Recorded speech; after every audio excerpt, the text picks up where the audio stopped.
আচ্ছা, আগের দিন কোন পর্যন্ত হয়েছিল বল।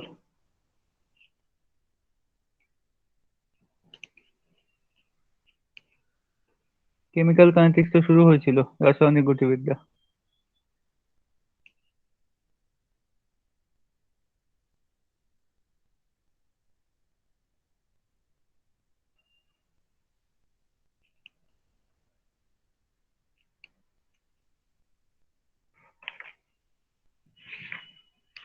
কি রে, আবার কি ফার্স্ট থেকে করাতে হবে নাকি? তোর মৌলিক না না, বিক্রিয়া ও জটিল বিক্রিয়া অব্দি করি হয়েছিল। ও আচ্ছা। তাহলে বিক্রিয়া আণবিকতা থেকে শুরু হবে, মলিকুলারিটি অফ রিয়েকশন। ওকে। তাহলে কেমিক্যাল কাইনেটিক্সটা কেন লাগছে আমাদের, যে একটা বিক্রিয়া কত স্পিডে হচ্ছে দেখার জন্য আমাদের এই চ্যাপ্টারটা পড়তে হয়। রাসায়নিক গতিবিদ্যা, how fast they can react. এগুলো আমরা আগের দিন শিখেছিলাম। রেট অফ দ্য রিয়েকশন কিভাবে দেখি, দু রকমের রেট হয় দেখিয়েছিলাম, অ্যাভারেজ রেট অ্যান্ড, আচ্ছা একবার করে বলে দিই, জাস্ট এক ঝলক করে মনে পড়ে যাবে সব। সো কেমিক্যাল কাইনেটিক্সে আমরা মেনলি দেখবো স্পিড অফ এ রিয়েকশন, যেটা actually rate of the reaction হয়, মানে একটা রিয়েকশন কতটা স্পিডে হবে দেখার জন্য লাগে। আর স্পন্টানিটি অফ দ্য রিয়েকশন মানে হচ্ছে ফিজিবিলিটি অফ দ্য রিয়েকশন, মানে একটা বিক্রিয়া হবে কি হবে না সেটা স্পন্টানিটির সাহায্যে আমরা বুঝতে পারি। হুম। এক। সো রেট অফ দ্য রিয়েকশনের মধ্যে আমরা দেখেছিলাম change in concentration of reactant or product by time taken. মনে পড়ছে সেই del C by del T, এইভাবে রেট অফ দ্য রিয়েকশন লিখতাম। যদি রিয়েক্ট্যান্টের সাপেক্ষে লিখতাম মাইনাস সাইন দিতে হতো, আর প্রোডাক্টের সাপেক্ষে লিখলে প্লাস সাইন দিতে হতো। ডেল সি মানে change of concentration of reactant or product. রিয়েক্ট্যান্টের সাপেক্ষে লিখলে আর লিখবি, মাইনাস লিখবি, আর প্রোডাক্টের সাপেক্ষে লিখলে পি লিখবি, প্লাস লিখবি। আর নিচে তো টাইমের সাপেক্ষে ডেলটি আছে। আর ইউনিট ছিল দেখ মোল, লিটার ইনভার্স বা সেকেন্ড ইনভার্স। এগুলো আমরা আগের দিন শিখেছিলাম। দু রকমের রেট পড়েছিলাম দেখ, একটা হচ্ছে অ্যাভারেজ রেট, একটা হচ্ছে ইনস্টান্টেনিয়াস রেট। কারো কি মনে আছে অ্যাভারেজ রেটটা কি ছিল আর ইনস্টান্টেনিয়াস রেটটা কি ছিল? তোর ওই এভারেজটা ছিল del P by del T আর হ্যাঁ। ইকুয়াল টু, আর ইনস্টান্টেনিয়াসটা ওই ছিল একটা কি ডেল চিহ্নটা ছিল, উল্টো না কি একটা ডেল টাইপের না কি ওটা। By del T, D R by DT ছিল, ডিডি। ও স্মল ডি। হ্যাঁ, ডিয়ার। হ্যাঁ, মানে স্মল চেঞ্জের জন্য দেখলে তাকে ইনস্টান্টেনিয়াস বলি, আর বিগ চেঞ্জের জন্য দেখলে অ্যাভারেজ দেখি। মানে ধর এক জায়গা থেকে আমরা, ধর এখান থেকে ঘাসিয়ারা থেকে সোনারপুর যাচ্ছি, কত সময় লাগলো আর কত কিলোমিটার গেলাম, এটা কত কিলোমিটার গেলাম তাকে উপরে রাখতে হয়, কত সময় লাগলো নিচে রাখলে ডিভাইড করে আমরা অ্যাভারেজ রেট পাই। আর যদি বলে ইনস্টান্টেনিয়াস রেট, তার মানে যদি কোনো বাইক স্পিডে চালিয়ে নিয়ে যাস, সেই পার্টিকুলার ইনস্ট্যান্ট অফ টাইমে সঙ্গে সঙ্গে স্পিডটা দেখে তুই বলবি যে 50 কিলোমিটার পার আওয়ারে যাচ্ছে কি 40 কিলোমিটার পার আওয়ারে যাচ্ছে, সেটা হচ্ছে ইনস্টান্টেনিয়াস রেট। মানে সঙ্গে সঙ্গে দেখলে যেটা বুঝতে পারি সেটাকে বলা হয় ইনস্টান্টেনিয়াস রেট। সেই দুখানেও দেখে নিয়েছিলাম আগের দিন। এই যে দেখ, এটা হচ্ছে অ্যাভারেজ রেট। এই ডেল এ, ডেল এ হতে পারে, ডেল আর হতে পারে, ডেল পি হতে পারে, যা থাকবে তার সাপেক্ষে লেখা হয়। আর ইনস্টান্টেনিয়াস এর সাপেক্ষে আমরা লিখি ডিডি, এই যে মাইনাস ডিসি বাই ডিটি। এটা রিয়েক্ট্যান্টের সাপেক্ষে দেখাচ্ছে বলে মাইনাস লিখেছে, প্রোডাক্টের সাপেক্ষে লিখলে প্লাস লিখবে।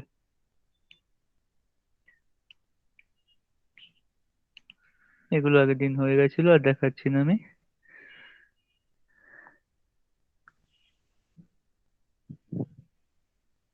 হ্যাঁ, factor affecting rate of the reaction. একটা রিয়েকশনের রেট কি কি ফ্যাক্টরের উপর ডিপেন্ড করে দেখ। ফার্স্ট হচ্ছে নেচার অফ রিয়েক্ট্যান্ট। কিছু কিছু রিয়েক্ট্যান্ট থাকে দেখবি খুব স্পিডে বিক্রিয়া করে, কিছু কিছু রিয়েক্ট্যান্ট খুব স্লো বিক্রিয়া করে। কারা স্পিডে বিক্রিয়া করবে? যারা খুব আনস্টেবল হয়, মানে আনস্টেবল অবস্থায় ছিল বলে তারা বিক্রিয়া করে স্টেবল হতে চাইছে, সেই জন্য কিছু কিছু রিয়েক্ট্যান্ট খুব স্পিডে বিক্রিয়া করে। তাহলে এই যে রিয়েকশন রেটটা নেচার অফ রিয়েক্ট্যান্টের উপর নির্ভর করতে পারে। যারা খুব স্পিডে বিক্রিয়া করবে তাদের ক্ষেত্রে রেট অফ দ্য রিয়েকশন বেশি হবে, আর যারা স্লো বিক্রিয়া করবে তাদের ক্ষেত্রে রিয়েকশন রেট স্লো হয়ে যাবে। নেক্সট হচ্ছে কনসেন্ট্রেশনের উপর ডিপেন্ড করে। তুই ভেবে দেখ, যদি রিয়েক্ট্যান্টের কনসেন্ট্রেশন বাড়িয়ে দিই, তাহলে রিয়েকশন রেটটা ইনক্রিজ করবে না ডিক্রিজ করবে বলতো? রিয়েকশনটা বেশি স্পিডে হবে নাকি কম স্পিডে হবে রিয়েক্ট্যান্টকে বাড়িয়ে দিলে? বেশি। বেশি হবে, যত বেশি রিয়েকশন থাকবে তত বেশি সহজে বিক্রিয়া হতে পারবে, সেই জন্য স্পিড অফ দ্য রিয়েকশন বা rate of the reaction increase করবে। নেক্সট হচ্ছে সারফেস এরিয়া। কাউকে বলা হলো কম জায়গার মধ্যে বিক্রিয়া কর, কাউকে বলা হলো বেশি অনেক জায়গা দিচ্ছি সেখানে বিক্রিয়া কর, কোন বিক্রিয়াটা বেশি ভালো হবে? বেশি জায়গা থাকলে নাকি কম জায়গা থাকলে?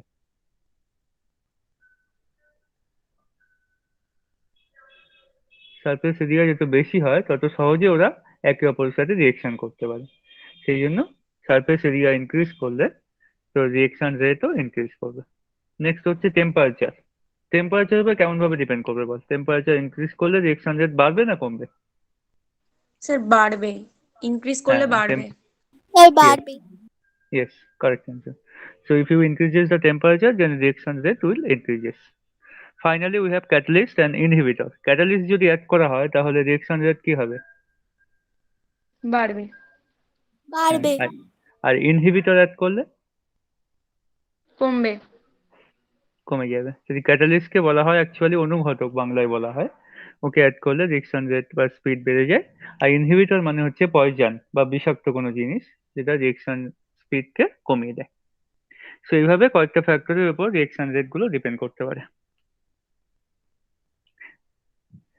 নেক্সট এগুলো শিখে গেছিলাম। দেখ, একটা রিয়েকশন যদি এইভাবে লেখা হয় A A plus B B C C plus D D, তাহলে রেটকে কি এইভাবে লিখতে পারি? Rate constant into A to the power X আর B to the power Y. আগের দিন শিখেছিলাম এটা। রিয়েকশন রেটটা হ্যাঁ। কার উপর ডিপেন্ড করে? রিয়েক্ট্যান্টের উপর নাকি প্রোডাক্টের উপর? শুধুমাত্র রিয়েক্ট্যান্টের উপর ডিপেন্ড করবে। রিয়েক্ট্যান্ট যত বেশি থাকবে রিয়েকশন রেট তত স্পিডে হবে। আর এই যে এক্স আর ওয়াই লিখেছি, এক্স আর ওয়াই কিন্তু এ আর বি এর সাথে সমান হতেও পারে নাও হতে পারে, স্মল এ আর স্মল বি এর সাথে। আর এক্স আর ওয়াই কে কি এক্সপেরিমেন্টাল ডিটারমাইন করতে পারি নাকি একটা রিয়েকশনকে দেখে বলতে পারি এক্স আর ওয়াই কে? এক্সপেরিমেন্টালি। এক্সপেরিমেন্টালি। সো একটা রিয়েকশনকে দেখে আমি কখনোই বলতে পারবো না রিয়েকশনের অর্ডার কি হবে। তাহলে যদি বলা হয় এ সাপেক্ষে রিয়েকশনের অর্ডার কত হবে, তুই বলবি এক্স। এ যে ক্যাপিটাল এ আছে না, তার সাপেক্ষে রিয়েকশনের অর্ডার হবে এক্স। আর বি এর সাপেক্ষে কি হবে তাহলে অর্ডার? ওয়াই। আর যদি বলে রিয়েকশনের ওভারঅল অর্ডার কত হবে, তাহলে কি বলবে? পুরো রিয়েকশনের অর্ডার কত হয় জিজ্ঞাসা এক্স করলে? Plus Y. X plus Y, correct. So লেখা আছে দেখ, sum of power of concentration term involve in the rate law expression. এই যে লটা ইকুয়েশনটা লেখা আছে এটাকে বলা হয় rate law. Rate equal to এইভাবে লিখলে এটাকে বলা হবে রেট ল। আর এদের পাওয়ার গুলোকে সাম করলে কনসেন্ট্রেশনের উপর যে পাওয়ার গুলো আছে এক্স আর ওয়াই ওদেরকে যোগ করলে যেটা পাই সেটাকে বলা হয় অর্ডার অফ দ্য রিয়েকশন। এটাও আগের দিন শিখেছিলাম। Then what are the characteristic of rate constant. Rate constant মানে আমরা কি বুঝি? আচ্ছা, রেট কনস্ট্যান্ট কোনটা বলতো এখানে এই ইকুয়েশনের মধ্যে? কে কে। কে। ইয়েস। এই কে কে আমরা কিভাবে বুঝতে পারি? দেখ, কে এর কয়েকটা ক্যারেক্টারিস্টিক্স আছে বা প্রপার্টি আছে বলতে পারিস। এক নম্বর বলছে rate constant is the measure of the rate of the reaction. তুই ভেবে দেখ, রেট কনস্ট্যান্টের ভ্যালু যদি বেশি হয় তাহলে রিয়েকশনটা কি স্পিডে হবে না স্লো হবে?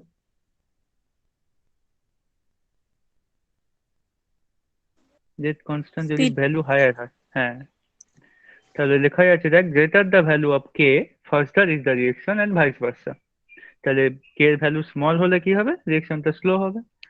অ্যাকচুয়ালি রেট কনস্ট্যান্টটা মেজার করে rate of the reaction. Rate of the reaction যখন কে এর ভ্যালু হাই হয় রেট অফ দ্য রিয়েকশনও খুব হাই হবে, বেশি হবে। 2 নম্বর পয়েন্ট বলছে the value of rate constant is independent of the concentration of reactant. এই যে কে, সেটা রিয়েক্ট্যান্টে কে আছে তার উপর ডিপেন্ড করবে না, ওদের কনসেন্ট্রেশন কত আছে ডিপেন্ড করবে না। তাহলে রেট কনস্ট্যান্ট আর রেটের মধ্যে ডিফারেন্সটা বুঝতে পারলি? রেটটা কিন্তু রিয়েক্ট্যান্টের কনসেন্ট্রেশনের উপর ডিপেন্ড করছে, আর রেট কনস্ট্যান্ট যেটা সেটা কিন্তু রিয়েক্ট্যান্টের কনসেন্ট্রেশনের উপর ডিপেন্ড করে না। এই দুখানে মাথায় রাখিস। রেট কনস্ট্যান্ট কিন্তু রিয়েক্ট্যান্টের কনসেন্ট্রেশনের উপর ডিপেন্ড করে না, কিন্তু বিক্রিয়ার রেট ডিপেন্ড করে। 3 নম্বর বলছে টেম্পারেচারকে যদি চেঞ্জ করিস রেট কনস্ট্যান্টটা চেঞ্জ হয়ে যেতে পারে। একটু আগে বলছিস না টেম্পারেচার হাই হয়ে গেলে রিয়েকশন রেট হাই হয়ে যায়, আর রিয়েকশন রেট হাই মানে কি রেট কনস্ট্যান্টও হাই হয়ে যাবে। তাহলে রেট কনস্ট্যান্টটা টেম্পারেচারের উপর ডিপেন্ড করছে কিন্তু কনসেন্ট্রেশন অফ রিয়েক্ট্যান্টের উপর ডিপেন্ড করছে না। The value of K depends on the nature of reactant. কিছু কিছু রিয়েক্ট্যান্ট থাকে, একটু আগে বলছিলাম স্পিডে বিক্রিয়া করে, কিছু কিছু রিয়েক্ট্যান্ট থাকে স্লো বিক্রিয়া করে। তাহলে যারা স্পিডে বিক্রিয়া করবে তাদের ক্ষেত্রে কে এর ভ্যালু বেশি হবে, আর যারা স্লো বিক্রিয়া করবে তাদের ক্ষেত্রে কে এর ভ্যালু কম হবে। তাহলে বিভিন্ন রিয়েকশনের ক্ষেত্রে কে এর ভ্যালু গুলো ডিফারেন্ট হবে। ধর অ্যামোনিয়াকে প্রিপারেশন করছিস নাইট্রোজেন হাইড্রোজেনকে মিলিয়ে, তখন কে এর ভ্যালু একরকম হবে। জলকে প্রিপারেশন করছিস হাইড্রোজেন অক্সিজেনকে মিলিয়ে, তার ক্ষেত্রে কে এর ভ্যালু আলাদা হবে। সো বিভিন্ন রিয়েকশনের ক্ষেত্রে কে এর ভ্যালু ডিপেন্ড করে, কে এর ভ্যালু বিভিন্ন হয়। সো এখান থেকে জাস্ট মনে রাখবি যে কে এর ভ্যালুটা টেম্পারেচারের উপর ডিপেন্ড করে, কিন্তু রিয়েক্ট্যান্টের কনসেন্ট্রেশনের উপর ডিপেন্ড করে না। এটা মাথায় রাখলেই হলো। আর কে যত হাই হবে রিয়েকশন তত স্পিডে হবে। আচ্ছা, কে এর ইউনিট গুলো শিখিয়েছিলাম আগের দিন, বলতো? জিরো অর্ডার রিয়েকশন হলে কে এর ইউনিট কি হবে? কে এর একক স্যার 209 মোল পেজে ইনভার্স আছে। লিটার। মোল ইনভার্স হবে না শুধু মোল লিটার ইনভার্স হবে? 209 পেজে আছে, দেখ ওগুলো করিয়ে দিয়েছিলাম আগের দিন।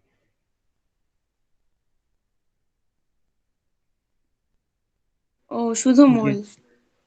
মোল লিটার ইনভার্স সেকেন্ড ইনভার্স হবে, তাই না? ফার্স্ট অর্ডার হলে কি হবে? এগুলো কিন্তু রেট সেকেন্ড ইনভার্স। কনস্ট্যান্টের একক, হ্যাঁ শুধু সেকেন্ড ইনভার্স হবে। একইভাবে সেকেন্ড অর্ডার হলে একরকম হবে দেখবি, থার্ড অর্ডার হলে একরকম হবে। এগুলো সব আগের দিন করিয়ে দিয়েছিলাম, এগুলো প্র্যাকটিস করে নিস। নেক্সট এই মলিকুলারিটি থেকে আজকে শুরু হবে, তারপর সেই একটা বিক্রিয়া করেছিলাম না, মৌলিক বিক্রিয়া। হ্যাঁ বল।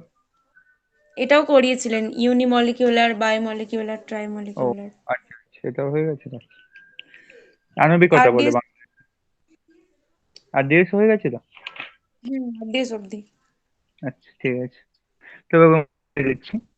ধর এখানে বললো স্টেপ ওয়ান একটা বিক্রিয়া হচ্ছে। স্টেপ ওয়ানে দেখ NO2 প্লাস NO2 মিলিয়ে NO আর NO3 তৈরি হচ্ছে। বলতো এই স্টেপ ওয়ানের ক্ষেত্রে মলিকুলারিটি বা আণবিকতা কত হবে? স্যার বায়োমলিকিউলার। বাই মলিকুলার, কারণ দুখানা মলিকিউল বিক্রিয়া করছে, একটা NO2 আর একটা NO2, 1 + 1 2 হচ্ছে সেই জন্য। একইভাবে স্টেপ টু এর ক্ষেত্রে বল, সেকেন্ড স্টেপের ক্ষেত্রেও কি হচ্ছে মলিকুলারিটি? ওটাও বায়োমলিকিউলার। ওটা 2 হচ্ছে, একখানা NO3 আর একখানা CO বিক্রিয়া করছে, সেই জন্য মলিকুলারিটি 2 হবে, বা বাই মলিকুলার রিয়েকশনও বলতে পারিস। আর যে মলিকুলারিটি সেটা কি এলিমেন্টারি রিয়েকশনের ক্ষেত্রে ভ্যালিড হয় নাকি কমপ্লেক্স রিয়েকশনের ক্ষেত্রে ভ্যালিড হয়? এটা বলেছিলাম, মৌলিক বিক্রিয়া না জটিল বিক্রিয়ার ক্ষেত্রে ভ্যালিড হয় মলিকুলারিটিটা, আণবিকতা কার ক্ষেত্রে বার করতে পারি? মৌলিক বিক্রিয়া না জটিল বিক্রিয়া? Sir complex. না, এলিমেন্টারি।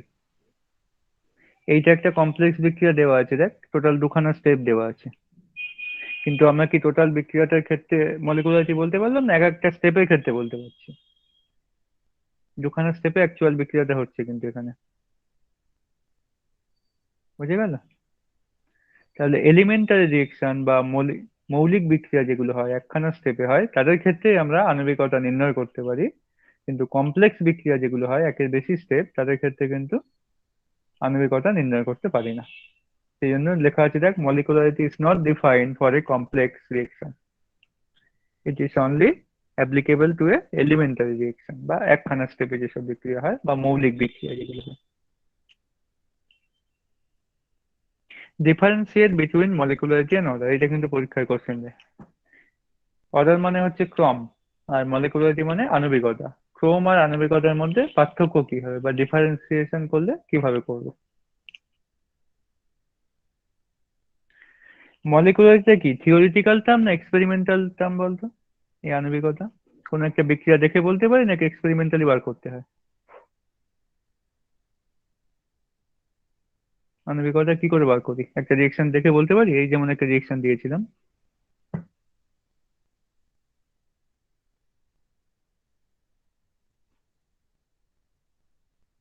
স্যার অর্ডার যা হবে তাই মলিকিউলারিটি হবে।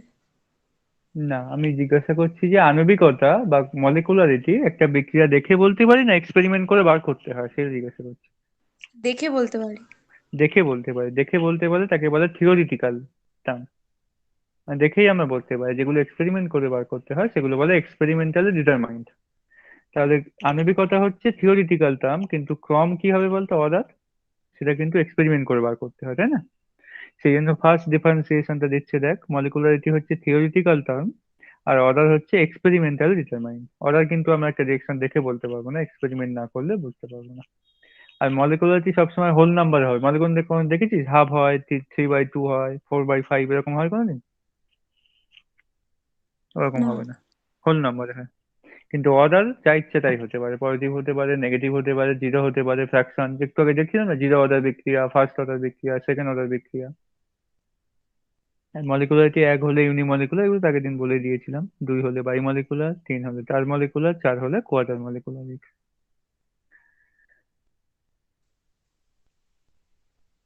এইবার যেটা আজকে শুরু হবে সেটা হচ্ছে তোর what is integrated rate law for zero order reaction. হ্যাঁ, এখান থেকেই শুরু করবো বলেছিল। ইন্টিগ্রেটেড রেট ল মানে, যেটা কত পেজে আছে বলতো তোদের বইতে? 215 পেজে আছে। বিক্রিয়া হ্রাস সমীকরণের সমাকলিত রূপ বলে লেখা আছে, দেখ বাংলায়। 215 পেজটা খোল, পেয়ে যাবি এখানে। এখান থেকে আজকে স্টার্ট হবে, আগেরগুলো যেগুলো হলো সেগুলো জাস্ট রিভিশন হলো আগের ক্লাসে।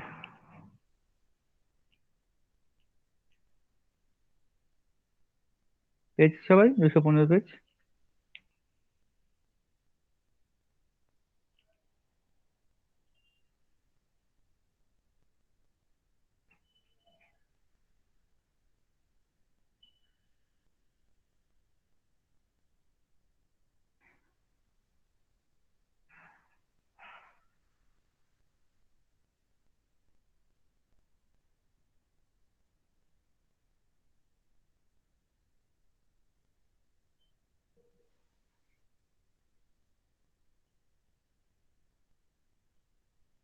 পেয়েছিস? হ্যাঁ স্যার। আচ্ছা, তাহলে এখান থেকে শুরু করছি। দেখ, ফার্স্টে আমরা জিরো অর্ডার রিয়েকশনের ক্ষেত্রে দেখবো, বা শূন্য ক্রম বিক্রিয়ার ক্ষেত্রে সমাকলিত বিক্রিয়া হার সমীকরণ কেমন করে হয় সেটা দেখছি। তো জিরো অর্ডার রিয়েকশন হলে অর্ডারকে অ্যাকচুয়ালি স্মল এন দিয়ে লেখা হয়। So small N equal to zero লিখতে পারি। এইবারে আমাকে বল, বিক্রিয়ার রেটটাকে কি এরকম লিখতে পারি, -dA/dt। আমরা এখানে কিন্তু অ্যাভারেজ রেট নিয়ে আলোচনা করব না, আমরা যা কিছু করব সব ইনস্ট্যান্টেনিয়াস রেট নিয়ে ডিসকাশন করব। অ্যাভারেজ হলে ডেল লেখা থাকতো, আর ইনস্ট্যান্টেনিয়াস হলে বলেছিলাম না স্মল ডি লেখা থাকবে। দেখতো এটা লেখা যায় কিনা, রেট ইকুয়াল টু -dA/dt।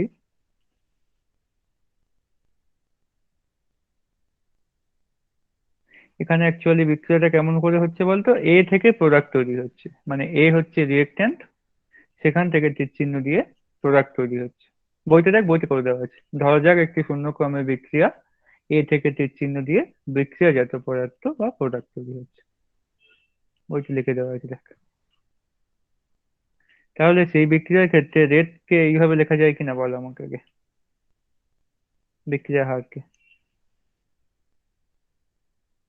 হ্যাঁ কি না বল। হ্যাঁ স্যার। আচ্ছা, নেক্সট হচ্ছে রেটকে আবার এইভাবে লেখা যায় কিনা বলতো, K(a⁻0), যেহেতু জিরো অর্ডার বিক্রিয়া বলছে সেই জন্য। হ্যাঁ হ্যাঁ। তাহলে এই দুজনকে যদি ইকুয়াল করে দিতে পারি, কি রেট ইকুয়াল টু এটাও লিখতে পারি এটাও লিখতে পারি। এবারে A⁻0 মানে কি হয়ে যাবে, কি সামথিং টু দি পাওয়ার 0 মানে 1 হয়ে যায় না? তাহলে সেটাকে আমরা কে লিখে দিয়েছি, দেখ, শুধু কে, A⁻0 মানে 1। তাহলে কি পেলাম আমরা এখান থেকে, -dA/dt ইকুয়াল টু কে পেলাম। এইবারে কি করা হয়েছে এখানে, এই যে ডিটি ছিল নিচে সেটাকে কে এর সাথে গুণ করে দেওয়া হয়েছে। সেকেন্ড ফার্স্ট স্টেপটা সেকেন্ড স্টেপটা মেলাতে পারছিস কিনা দেখ। তারপর ইন্টিগ্রেশন করা হবে, ডিএ কে ইন্টিগ্রেশন করা হবে ফ্রম A0 থেকে AT, আর ডিটি কে ইন্টিগ্রেশন করা হবে ফ্রম 0 থেকে টি, স্মল টি। কি করা হলো, নিচে যে ডিটি ছিল ডিটিটাকে কে এর সাথে গুণ করে দেওয়া হলো, আর মাইনাস টার্মটা এদিকে ছিল, মাইনাস দিয়ে করা ছিল, সেদিকে এদিকে এনে কে এর সাথে মাইনাসটাকে দিয়ে দেওয়া হয়েছে। এই স্টেপটা কি বুঝতে পারলি? Second step, second line. Sir. হ্যাঁ, এইবারে পরের লাইনে কি হবে বলতো ইন্টিগ্রেশন করলে? এই ডিএ কে ইন্টিগ্রেশন করলে কি পাবো বলো আমাকে? লেফট হ্যান্ড সাইডে ইন্টিগ্রেশন তো করেছিস মনে হয় অঙ্ক। এ এ পাবো, শুধু এ পাবো। এ পাওয়ারে পাবো আবার ওই নাকি? এটি মাইনাস এ নট পাবো, এটি মাইনাস এ নট। হ্যাঁ, এটি মাইনাস এ নট পাবো। মানে এইরকম ভাবে এ থাকবে, আর তার লিমিট কি থাকবে A0 থেকে এটি, মানে এটি মাইনাস এ নট হ্যাঁ, লিখতে পারি আমরা, তাই না? আর ডান দিককে ইন্টিগ্রেশন করলে কি পাবো বলতো? মাইনাস কেটি পাবো কি? হুম। Minus K D. তাহলে এটি মাইনাস এ নট কে কি করলাম, মাইনাস এ নট কে এদিকে আনলে প্লাস এ নট হয়ে যাচ্ছে। তাহলে এটি equal to A not minus KT হয় কিনা দেখতে পারি। কোনো স্টেপ যদি না বুঝতে পারিস আমাকে বলবি। পরের স্টেপে আমরা কে কে ক্যালকুলেট করব। কে ইকুয়াল টু কি হয়ে যাবে তাহলে? A not minus A T by T. তো এই হচ্ছে আমাদের final equation for finding out the K. K মানে হচ্ছে rate constant for a zero order reaction. সেইটাকেই ক্যালকুলেশন করতে দেয় যে integrated rate law for zero order রিয়েকশনের ক্ষেত্রে কে কে ক্যালকুলেশন করে দেখাও বা রেট কনস্ট্যান্ট কে ক্যালকুলেশন করে দেখাও, এটার জন্য 3 মার্কস দিয়ে দেয়। তাহলে কারোর যদি কোনো অসুবিধা থাকে জিজ্ঞাসা করুন আমাকে। তো এই টোটাল থেকে তোকে ডেরিভেশন করে বা ক্যালকুলেশন করে দেখাতে হবে।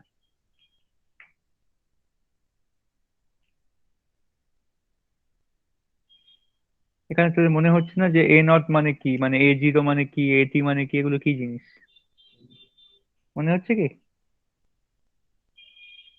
টি টাইমে রিঅ্যাক্ট্যান্ট। হ্যাঁ, টি টাইমে হচ্ছে রিয়েকশন কোনটা, এটি নাকি এ? এ এটি নট। হ্যাঁ, এটি কারেক্ট। আর এ নটটা কি হবে তাহলে? এর নিচে জিরো দেওয়া আছে। বিক্রিয়ার শুরুতে রিঅ্যাক্ট্যান্ট। একদম কারেক্ট অ্যান্সার। বিক্রিয়া যখন শুরু হচ্ছে তখন যে পরিমাণ রিয়েক্ট্যান্ট ছিল সেটাকে বলে ইনিশিয়াল কনসেন্ট্রেশন অফ রিয়েক্ট্যান্ট।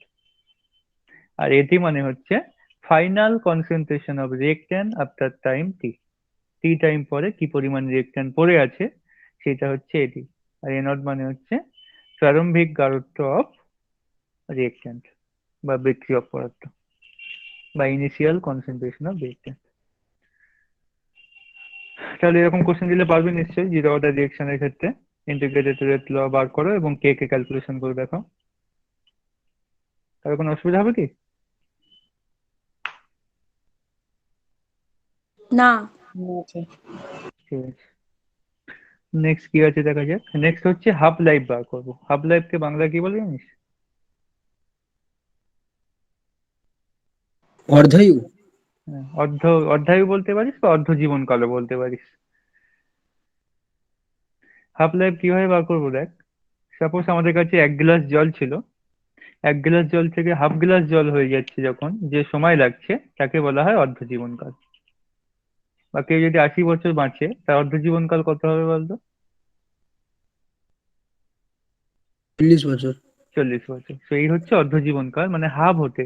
মনে কর আমি 100 ml কোনো রিয়েক্টর নিয়ে শুরু করেছিলাম, তারপর সেটা ভেঙে ভেঙে 50 ml হয়ে যেতে যে সময় লাগবে তাকে বলছি অর্ধ জীবনকাল বা হাফ লাইফ। এটাকে টি হাফ দিয়ে দেখানো হয়। তাহলে টি হাফ যদি হয় অর্ধ জীবনকাল পরে, এ নট তো আগে ছিল ইনিশিয়ালি, সেটা কি হয়ে যাবে বলতো অর্ধ জীবনকাল পরে? A0/2 হয়ে যাবে না, হাফ হয়ে যাবে। সেটা ফাইনাল কনসেন্ট্রেশন হয়ে যাবে এটি। তাহলে টি যখন টি হাফ হয়ে যাচ্ছে, টি এর জায়গায় যখন টি হাফ লিখবো, তাহলে এটির জায়গায় কি লিখতে পারি? A0/2 লিখতে পারি কি? ইনিশিয়াল কনসেন্ট্রেশনে হাফ হয়ে যাচ্ছে, টাইম যখন হাফ টাইম হয়ে যাচ্ছে, লেখা যাবে। ইনিশিয়াল কনসেন্ট্রেশনের হাফ কি করে করব? ইনিশিয়াল যদি 100 গ্রাম নিয়ে আমি রিয়েক্ট্যান্ট, তাকে 2 দিয়ে ভাগ করলে 50 গ্রাম হয়ে যাবে না? হুম, সেই জন্য ইনিশিয়াল যাই নিই না কেন, 80 নিলে তাকে 2 দিয়ে ভাগ করলে 40 হয়ে যাবে। তো এটি মানে হচ্ছে ফাইনাল কনসেন্ট্রেশন, মানে হাফ হাফ সময় পরে কি বললাম আমি, হাফ সময় পরে রিয়েক্ট্যান্টটা জাস্ট হাফ হয়ে যাবে। ওই যে গ্লাসের জলটা দেখলেই বুঝতে পারবি, 1 গ্লাস জল ছিল সেটা হাফ সময় পরে দেখ হাফ গ্লাস হয়ে গেছে। বুঝতে পেরেছি। তাহলে ইন্টিগ্রেটেড রেট ইকুয়েশনে কেমন ছিল বল? এই ইকুয়েশনটা কেমন দেখতে ছিল? আগে পেয়েছ, এখান থেকে বুঝতে, হ্যাঁ এখানে। এখানে আমি কি করছি দেখ, এটির জায়গায় A0/2 বসিয়ে দেবো। স্মল টি এর জায়গায় কি বসাবো বলতো? টি হাফ বসিয়ে দেবো। তাহলে টি হাফ ইকুয়াল টু কি হচ্ছে সেটা ক্যালকুলেশন করে আমাকে বল। টির জায়গায় যখন টি হাফ হয়ে যাবে, এটির জায়গায় এ নট বাই টু হয়ে যাবে বা এ জিরো বাই টু হয়ে যাবে। তাহলে টি হাফ ইকুয়াল টু কি পাচ্ছি সেটা আমাকে বল ক্যালকুলেশন করে। স্যার A0/2 কে। একদম কারেক্ট অ্যান্সার। সে বইটা করে দেওয়া আছে দেখ 215 পেজে, শূন্য কম বিক্রিয়া অর্ধ জীবনকাল, সেটা করে দেওয়া আছে T half equal to A zero by two. সেই হচ্ছে শূন্য ক্রম বিক্রিয়া অর্ধ জীবনকালের ইকুয়েশন।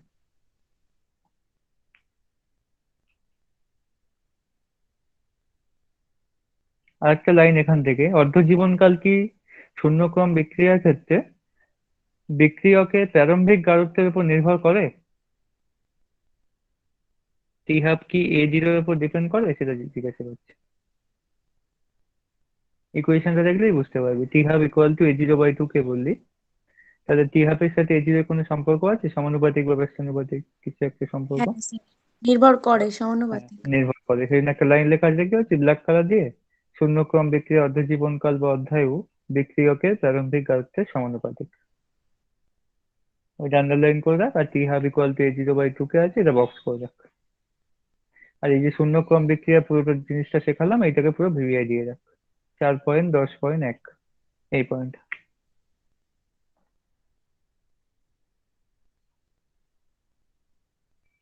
তাহলে কোশ্চেন আসলে কোনটা আসবে? সমাকলিত বিক্রিয়া হার সমীকরণ লেখো।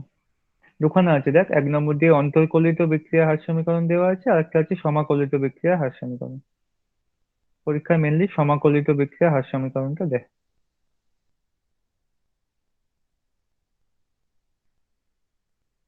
ইন্টিগ্রেশন করলে সেটাকে সমাকলিত বলে, আর ডি দিয়ে লিখলে সেটাকে অন্তর্কলিত বলে। ডিফারেন্সিয়েশন আর ইন্টিগ্রেশনের বাংলা এগুলো। দেখ এই পর্যন্ত সবাই বুঝতে পারলি কিনা হাফ লাইফ আর বাকি জিনিসটা? তার কোনো ডাউট নেই তো? না স্যার। নেক্সট দেখবো আমরা গ্রাফ আঁকলে কেমন করে আঁকতে পারি। গ্রাফ সব জিরো অর্ডার দিয়েছিলাম, 216 পেজে আছে দেখবি। শূন্যক্রম বিক্রিয়ার ক্ষেত্রে বিভিন্ন লেখচিত্র যেগুলো হয়।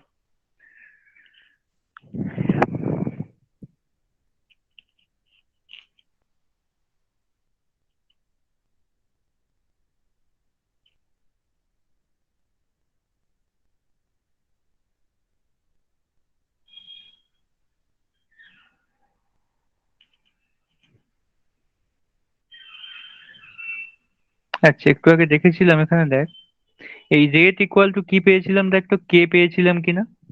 একদম ফার্স্টের লেফট হ্যান্ড সাইডে দেখ রেট লেখা আছে, আর রাইট হ্যান্ড সাইডে স্মল কে লেখা আছে, দেখতে পেয়েছিস? তাহলে হ্যাঁ রেট ইকুয়াল টু কি লিখতে পারি? এবার যদি আমি রেটের সাথে মানে বিক্রিয়া হারের সাথে সময়কে প্লট করি, তাহলে সময়ের সাথে কি কোনো সম্পর্ক আছে রেটের? সময় বাড়লে রেট বাড়বে বা কমবে, এরকম কিছু হবে? বিক্রিয়ার রেটটা শুধুমাত্র রেট কনস্ট্যান্টের উপর ডিপেন্ড করছে না, আর কারোর উপর ডিপেন্ড করছিল কি? ডিপেন্ড করছিল না। সেই জন্য রেটের সাথে সময়কে প্লট করলে বা লেখচিত্র আঁকলে কি হবে? জাস্ট স্ট্রেট লাইন হবে, কোনো চেঞ্জই হবে না। ওই জন্য দেখ ব্ল্যাক কালার দিয়ে একটা স্ট্রেট লাইন চলে যাচ্ছে। এটা হচ্ছে ফার্স্ট গ্রাফ থেকে দেওয়া আছে দেখ, বিক্রিয়া হার বনাম বিক্রিয়কের গাঢ়ত্বের লেখচিত্র বা সময়ের লেখচিত্র।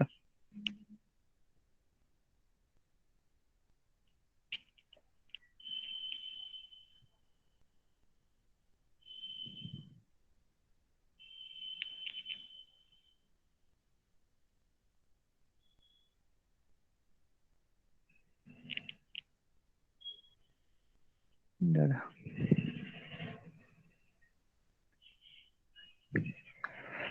গ্রাফ গুলোকে আঁকতে হবে, এখান থেকে বোঝালে বুঝতে পারবে না।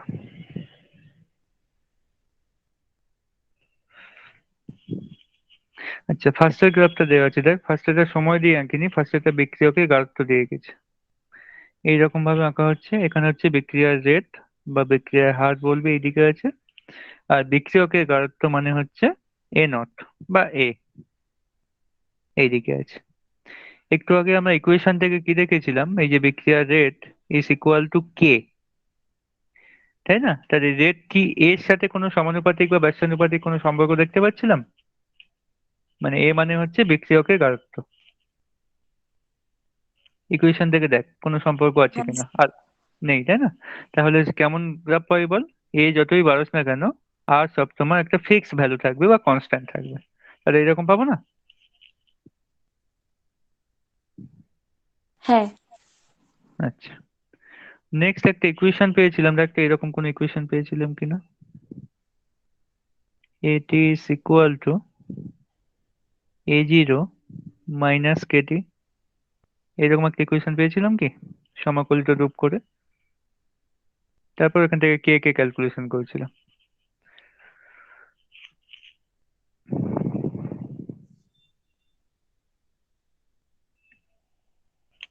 পেয়েছিলাম কিনা বল? হ্যাঁ, তাহলে এটাকে আমি y ইকুয়াল টু mx এর সাথে তুলনা করতে পারি। দেখ, y equal to c plus mx compare করতে পারি। তাহলে যদি প্লট করি, কেমন করে আঁকবো বল? এইদিকে y অ্যাক্সিস বরাবর রিয়েক্ট্যান্টের কনসেন্ট্রেশন রাখলাম, আর এদিকে x অ্যাক্সিস বরাবর আমি টাইমকে রাখছি। তাহলে দেখ তো কেমন প্লট পাবো আমরা? Straight line passing through origin হবে নাকি কিছুটা একটা স্লোপ থাকবে, ইন্টারসেপ্ট থাকবে কিছু একটা? সি কে কি বলে জানিস? ইন্টারসেপ্ট বলে। সি কে বলা হ্যাঁ হয় স্যার, ইন্টারসেপ্ট। আর এম কে কি বলে? এম কে বলা হয় স্লোপ। কিন্তু স্লোপটা কেমন, পজিটিভ না নেগেটিভ স্লোপ হচ্ছে এখানে? নেগেটিভ হচ্ছে। নেগেটিভ হলে কেমন হয়, এইরকম হয় নাকি এইরকম হয়? ওই রকম, ওপর থেকে নিচে। ওপর থেকে নিচে, কারেক্ট। নেগেটিভ স্লোপ হচ্ছে মানে এইরকম একটা আমরা স্ট্রেট লাইন পাবো। তাহলে আমরা যখন বিক্রিয়কের কারত্বের সাথে সময়কে প্লট করব, তখন একটা স্ট্রেট লাইন পাবো কিন্তু with a negative slope.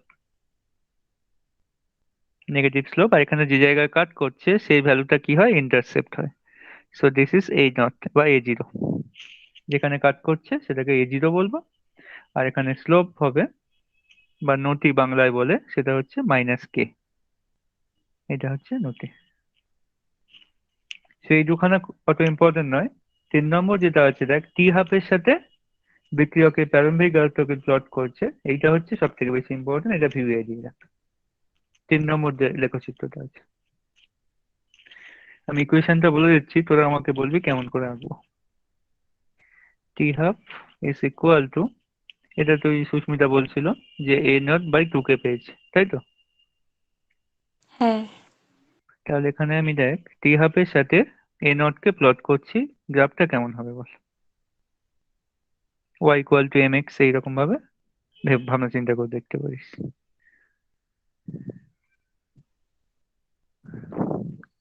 Sir তাহলে এম হবে 1।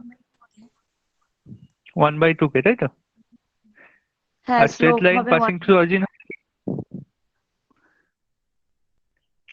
এটা কি হ্যাঁ, straight line passing through origin হবে নাকি কোনো ইন্টারসেপ্ট থাকবে?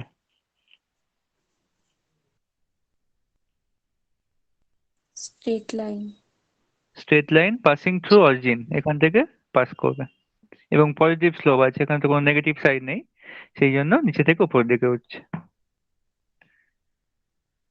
তাহলে এখানে আমরা যখন টি হাফ কে বাড়াচ্ছি তখন এ নটও ইনক্রিজ করবে। একটু আগে দেখছিলাম তো, টি হাফের সাথে এ নট দেখ সমানুপাতিক আছে।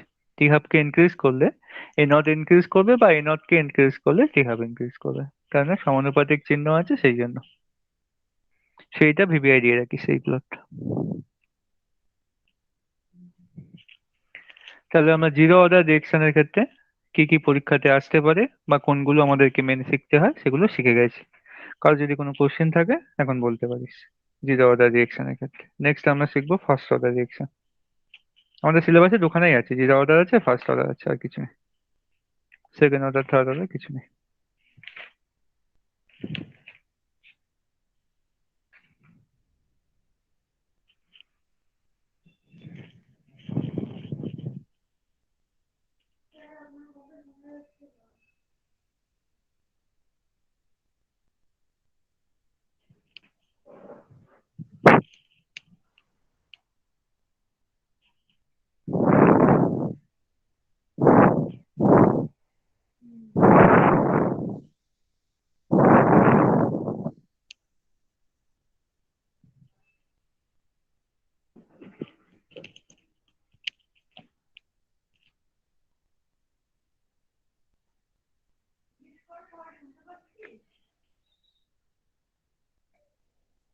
সুস্মিতা, দীপাঞ্জনা, শুনতে পাচ্ছিস কি আমার কথা?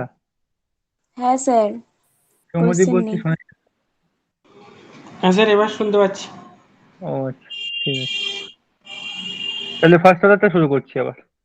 জিরো অর্ডারটা হ্যাঁ কমপ্লিট হয়ে গেছে। নেক্সট হচ্ছে প্রথম ক্রম বিক্রিয়ার ক্ষেত্রে সমাকলিত বিক্রিয়া হার সমীকরণ।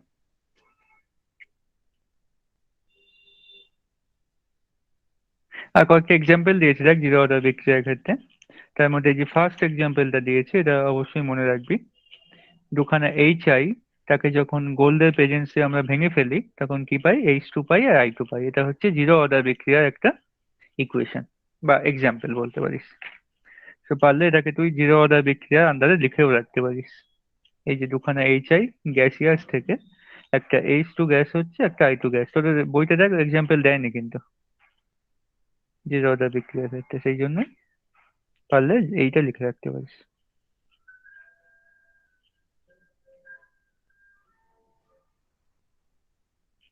বা স্ক্রিনশট নিয়ে রাখ, পরে লিখে নিস। নেক্সট হচ্ছে ফার্স্ট অর্ডার বিক্রিয়ার ক্ষেত্রে। তো দেখ, ফার্স্ট অর্ডার বিক্রিয়ার ক্ষেত্রে সেই একইভাবে আবার কি নেব? বিক্রিয়ককে এ নেব, আর বিক্রিয়াজাত পদার্থ দেওয়া আছে, তো এ থেকে বিক্রিয়াজাত পদার্থ তৈরি হচ্ছে। তাহলে দেখ তো এইভাবে রেট লটাকে লেখা যায় কিনা। Minus D A by D T equal to K A to the power 1, যেহেতু এটা ফার্স্ট অর্ডার বিক্রিয়া।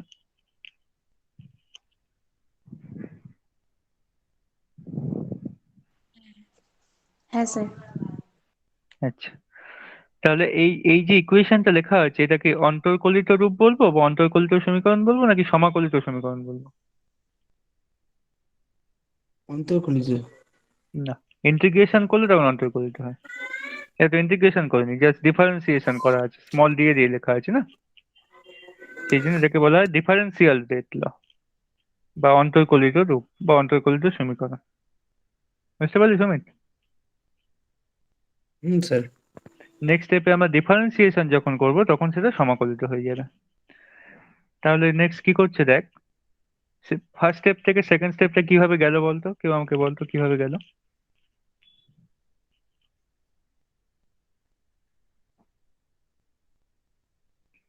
কে এর পাশে যে এ ছিল সেইটা নিচে চলে এসছে না, ডি এর নিচে? হ্যাঁ, এপারে চলে এলো নিচে। আর ডি, আর ডিটিটা কোথায় চলে গেছে দেখ, কে এর পাশে চলে গেছে। হ্যাঁ, কে এর আর পাশে। এই যে, হ্যাঁ এইদিকে যে মাইনাস সাইন ছিল সেইটা ওইদিকে চলে গেছে।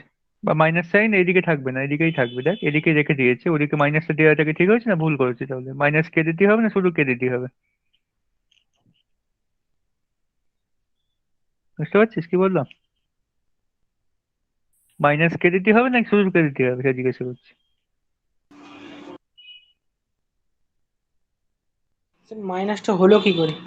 মাইনাস তো মাইনাস হবে না, সেটাই বলছি, টু সেটাই হবে। বলছি, ভুল আছে ওটা। মাইনাস শুধু একদিকে থাকবে তাই না, লেফট হ্যান্ড সাইডে যেমন ছিল তেমন থাকবে। হ্যাঁ হ্যাঁ।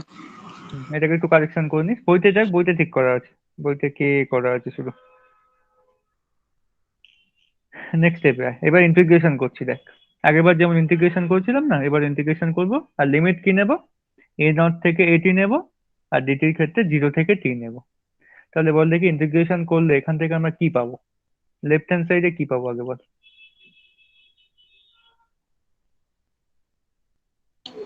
লগ মডে। হ্যাঁ, লগ অফ, উপরে কে থাকবে? এটি থাকবে, আর নিচে A0 থাকবে না?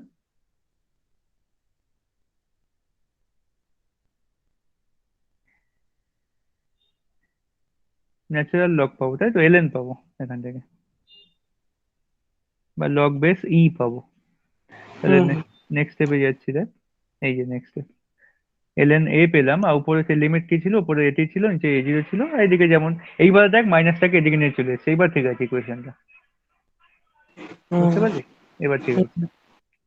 তাহলে এখান থেকে কি পাচ্ছি? ln এটি পাচ্ছি মাইনাস ln A0 পাচ্ছি ইকুয়াল টু মাইনাস কেটি পাচ্ছি। দেখ তো এই পর্যন্ত বুঝতে পারলি কিনা?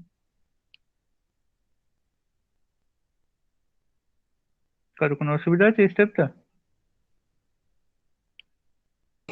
না স্যার। তাহলে এখান থেকে লিখতে পারি ln রেটি equal to ln a not minus Katie.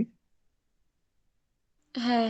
তো এটাই হচ্ছে আমাদের ফাইনাল ইকুয়েশন, বা এখান থেকে তুই কে এর ভ্যালু বার করতে পারিস। কে এর ভ্যালুটা কি করে বার করছি দেখ। এখান থেকে লিখেছে ln at by a not equal to minus kt।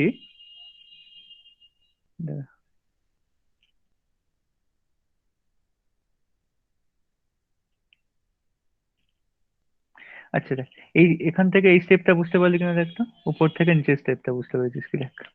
ln at এইদিকে নিয়ে চলে এসছে, ln a জিরোটাকে নিচে দিয়ে দিয়েছে, ওই জন্য ডিভাইড করে দিয়েছে, ইকুয়াল টু মাইনাস kt।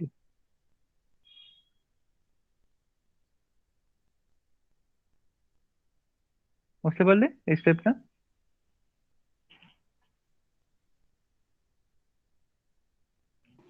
আচ্ছা। পরের স্টেপে কি করছে দেখ, মাইনাস কেটে ছিল সেটাকে প্লাস কেটে করে দিয়েছে, আর এদিকে মাইনাসটাকে নিয়ে চলে এসছে, minus hmm. ln at by a not. এবার এটাকে ঘুরিয়ে দিলে, মাইনাস সাইনটাকে তুলে দিলে প্লাস যদি করি কেমন হবে? ln a not by at লিখতে পারি? ঘুরিয়ে দিলাম, জাস্ট ওপর নিচ করে দিলাম, এই নটটাকে উপর দিয়ে হ্যাঁ দিলাম, এটিটাকে নিচে, তো প্লাস হয়ে গেল। তাহলে কে ইকুয়াল টু কি লিখতে পারি বল? K equal to 1/t ln a not by at লিখতে পারি? হ্যাঁ। হ্যাঁ সেইটাকে এখানে লিখেছি, সেটাই হচ্ছে final equation, K equal to 1/t ln a not by at। তাই টোটালটা একবার চোখ বুলিয়ে দেখে নে, কারো যদি কোনো কোশ্চেন থাকে জিজ্ঞাসা করে নে। বই থেকে দেখলে একটু গুলিয়ে যেতে পারে, বই থেকে a নিয়েছে, a মাইনাস এক্স নিয়েছে, সেগুলোকে না করে এইটা থেকেই কর, বা সুবিধা হবে।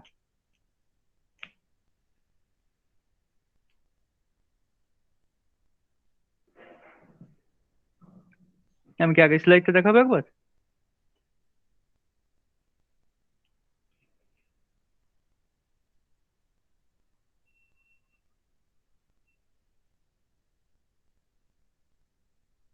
ঠিক আছে স্যার। সুমিত বুঝে গেল সব? সুমিত হ্যাঁ স্যার। বুঝতে পেরেছিস তো? হ্যাঁ স্যার। আচ্ছা, তাহলে এইভাবে ফার্স্ট অর্ডার বিক্রিয়ার ক্ষেত্রে ও সমাকলিত বিক্রিয়ার হার সমীকরণ নির্ণয় করতে দেয়, এবং কে এর ভ্যালুকে বা কে এর ইকুয়েশনকে বা কে এর সমীকরণকে লিখতে দেয়। সেই জন্য 3 মার্কসে কোশ্চেন দিতে পারে, এইটাকেও ভিভিআই দিয়ে রাখ। অন্তর্কলিত বিক্রিয়াতে দেয় না, সমাকলিত বিক্রিয়া হার সমীকরণটাই পরীক্ষা দেয়।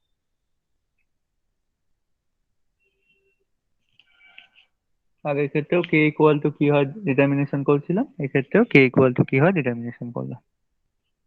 নেক্সট হচ্ছে, হুম, এইরকম একটা ইকুয়েশন আমরা পেতে পারি, কি করে পাচ্ছি দেখ। আচ্ছা, এখানে K equal to 1/t ln a not by at, আমি এবার চেঞ্জ করবো, ln টাকে লগ নিয়ে যাব, তাহলে ইকুয়েশনটা কেমন হয় বল? ln ইকুয়াল টু 2.303 লগ হয়,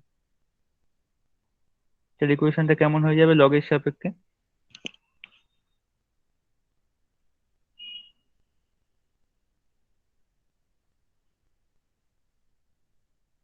ln আর লগের মধ্যে ডিফারেন্স কি, বা এর মধ্যে রিলেশন কি? -2.303 দিয়ে গুণ করতে হয়। -2.303 না, শুধু 2.303। মানে শু- শুধু হ্যাঁ, 2.303 লগ হয়ে যায়, তাই না? তাহলে আমি লিখতে পারি K equal to 2.303/t log a not by at, লেখা যাবে?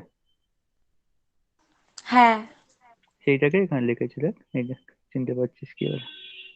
এটা হচ্ছে লগারিদম ফর্ম বলা হয়, বা লগ বেস 10। আগেরটা লগ বেস এর সাপেক্ষে দেখছিলাম, ন্যাচারাল লগ, এটা হচ্ছে লগ বেস 10 এর সাপেক্ষে, ইকুয়েশনটা এরকম হয়ে যাবে।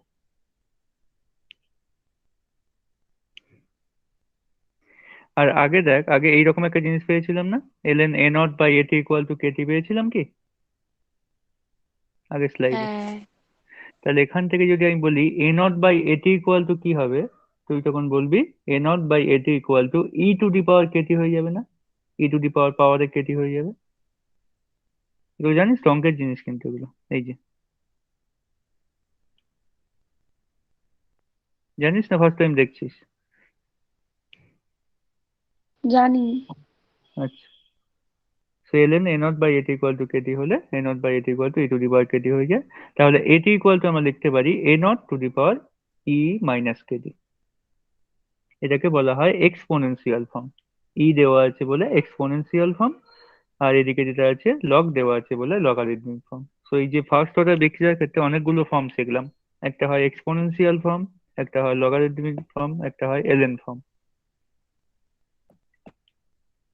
পরীক্ষা দিলে তোরা লগ ফর্মে রেখে দিয়ে চলে আসবি বা এলএন ফর্মে রেখে দিয়ে চলে আসবি। যদি পরীক্ষায় কোশ্চেন দেয় যে এক্সপোনেনশিয়াল ফর্মে লেখো, তাহলেই এটি equal to A0 e to the power minus k t, এই ফর্মটা লিখে দিয়ে আসবি। স্যার এক্সপোনেনশিয়াল ফর্মের বাংলা মানে কি? এক্সপোনেনশিয়ালের বাংলা তো জানি না। এ সূচক। জানিস? সুস্মিতা জানিস? সূচক। সূচক বলে এটাকে? সূচক বলে। দাঁড়া দেখছি এখানে। হ্যাঁ, সূচকীয় সূত্র অনুসারে আছে, দেখ 217 পেজে দিয়ে দেওয়া আছে ওটা। 217 পেজটা দেখ, ওখানে প্রথম কম বিক্রিয়ার সঙ্গে বিক্রিয়কের গাঢ়ত্বের সম্পর্ক ওর আন্ডারে লিখে দেওয়া আছে। A=A0 e to the power minus k t. ওখানে এক্সপোনেনশিয়াল বাংলা লিখে দেওয়া আছে সূচকীয়। পেয়েছিস সুমিত? স্যার সূচকীয়টা কোথায় লেখা আছে? ওই যে চিত্র 4.4 দেখতে পেয়েছিস? ওটা দেখতে ও- পেয়েছি। ওর বাঁদিকে দেখ, এক্সপোনেনশিয়াল লেখা আছে, বাংলায় সূচকীয় লেখা আছে। এক্সপোনেনশিয়ালটা ব্র্যাকেটে লেখা আছে, বাংলায় সূচকীয় লেখা আছে। ও হ্যাঁ হ্যাঁ, দেখতে পেয়েছি, হ্যাঁ। ঠিক আছে, তাহলে তাহলে এক্সপোনেনশিয়াল ফর্ম শিখে গেছি, লগারিদমিক ফর্ম শিখে গেছি, আর এলএন ওয়ালা ফর্ম শিখে গেছি। তো ফার্স্ট অর্ডার বিক্রিয়াটা মোটামুটি হয়ে গেছে। এবার আমরা অর্ধায়ু কালটা দেখে নিই। আগের ক্ষেত্রে যেমন টি হাফ বার করেছিলাম, এখানেও টি হাফটা বার করবো। তো এই হচ্ছে half life of first order reaction. তাহলে দেখ, বলেছিলাম হাফ লাইফ কি করে বার করতে হয়, যখন টিটা টি হাফ হয়ে যায়, এটিটা কি হয়ে যায় বলছিলাম বলতো? A0/2 হয়ে যায় বলছিলাম। হ্যাঁ। তাহলে রেট লটা কেমন হয়ে যাচ্ছে অ্যাকচুয়ালি? এখানে যে রেট ল পেয়েছি সেটা এরকম পেয়েছিলাম কি, দেখ ln at equal to ln A0 minus k t পেয়েছিলাম। আচ্ছা দেখাচ্ছি দাঁড়া। এই যে এই ইকুয়েশনটার কথা বলছি, ln at equal to ln A0 minus k t. তুই এক কাজ কর, এখানে এটির জায়গায় A0/2 লেখ, আর টির জায়গায় টি হাফ লেখ। লিখে টি হাফ ইকুয়াল টু কত হচ্ছে আমাকে ক্যালকুলেশন করে বল। এটির জায়গায় লিখবি A0/2, আর টির জায়গায় লিখবি টি হাফ। সেখান থেকে টি হাফটা ক্যালকুলেশন কর।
স্যার ln 1/2 কে।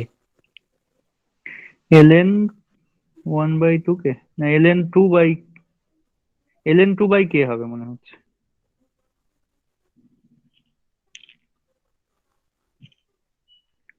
সুস্মিতা পেয়েছিস?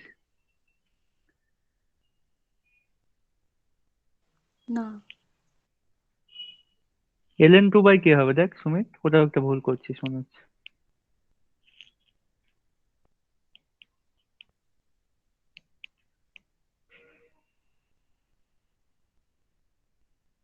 এই দেখ এখানে Katie half equal two ln0 minus ln A0/2।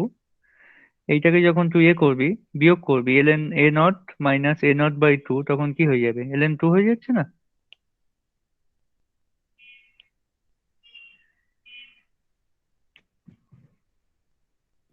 Sir এটা বলছি যদি এটা যদি বিয়োগ করা মানে এলএন মাইনাস সূত্রটা হচ্ছে এলএন বাই, তো মানে বাই করলে তো সেটা নিচে হাফ থেকে যাবে। নিচে হাফ থাকবে না, দুইটা উপরে চলে যাবে তো। ln A0 টা উপরে থাকবে, আর নিচে a0/2 হয়ে যাচ্ছে, সো 2টা উপরে চলে যাবে না, ও a0 হ্যাঁ। হয়ে যাবে। বুঝতে পারলি সুস্মিতা? হুম। কি রে, বুঝতে পারলি কি বল? সৌম্যদীপ, সুস্মিতা, দীপাঞ্জনা, অর্ণা। হ্যাঁ। হ্যাঁ হ্যাঁ। আচ্ছা, সো ln2 মানে ln2 এর ভ্যালু কত হয়? 0.693। ln2 কে তুই এক কাজ করতে পারিস, 2.303 log2 করে নিতে পারিস। log2 এর ভ্যালু আমরা জানি 0.3, সো 0.3 এর সাথে 2.303 গুণ করলে দেখবি 0.693 আছে। সেখান থেকে আমরা টি হাফ পেয়ে যাচ্ছি, দেখ 0.693/k। তুই পারলে এটাকে মুখস্থই রাখবি, বা ln2/k।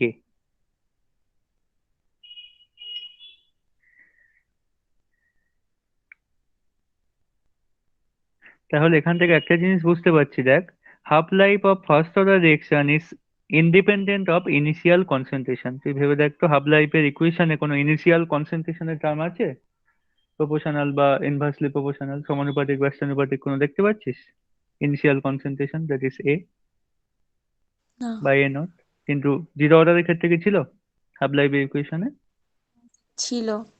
ছিল। ছিল। সেই জন্য এখানে বলা হয় প্রথম কম বিক্রিয়ার ক্ষেত্রে অর্ধজীবনকাল ওর হাত ধ্রুবকের সাথে ব্যস্তানুপাতিক হয়, কিন্তু ওই প্রারম্ভিক গারত্বের উপর নির্ভর করে না। দুখানা পয়েন্ট করে লিখে দেওয়া আছে, দেখ 217 পেজে। ওইটাকেও ভিভিআই দিয়ে রাখ, প্রথম কম বিক্রিয়া অর্ধজীবনকাল বা অর্ধায়ু। ওর আন্ডারে প্রথমে করে দেওয়া আছে T half equal two 0.693/k। তারপর 1 নম্বর পয়েন্ট দিয়ে লেখা আছে প্রথম কম বিক্রিয়া অর্ধজীবনকাল প্রারম্ভিক গারত্বের উপর নির্ভর করে না, এবং ওটা কে এর সাথে ব্যস্তানুপাতিক হয়। ইকুয়েশনে দেখেই আমরা বুঝতে পারছি, দেখ টি হাফের সাথে কে ব্যস্তানুপাতিক সম্পর্ক।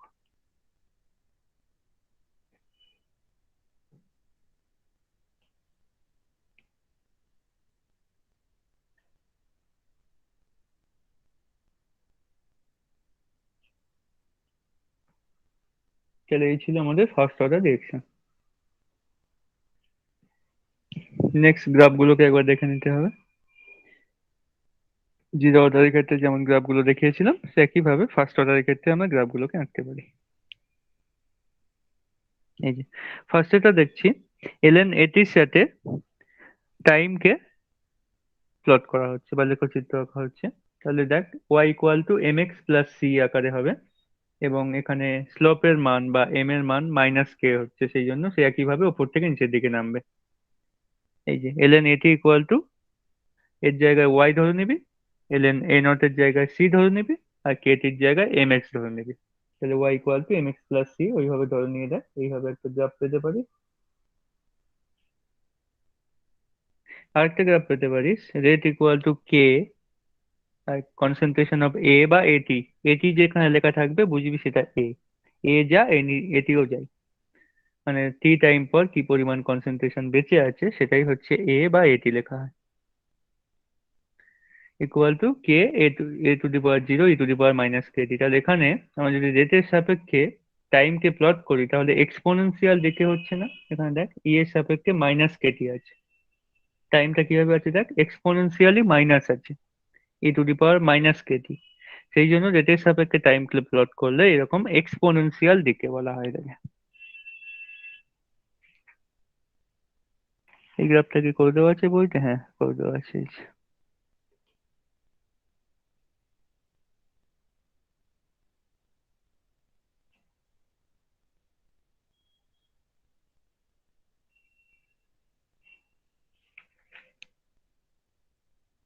স্যার এই গ্রাফটা কই বইয়ে?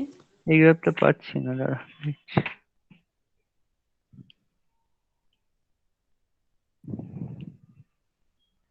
স্যার 217 পেজের নিচেরটাই আছে। না, ওটা তো বিক্রিয়কের গাঢ়ত্বের সাথে সময়ের প্লট,